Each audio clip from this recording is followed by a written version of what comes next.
والضحى والليل إذا سجى ما ودعك ربك وما قلى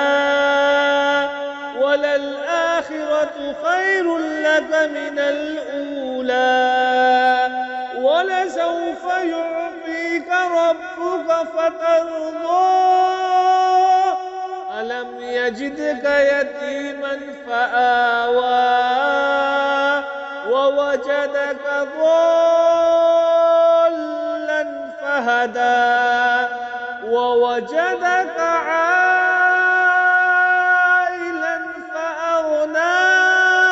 فأما اليتيم فلا تقهر وأما السائل فلا تنهر وأما بنعمة ربك فحدث.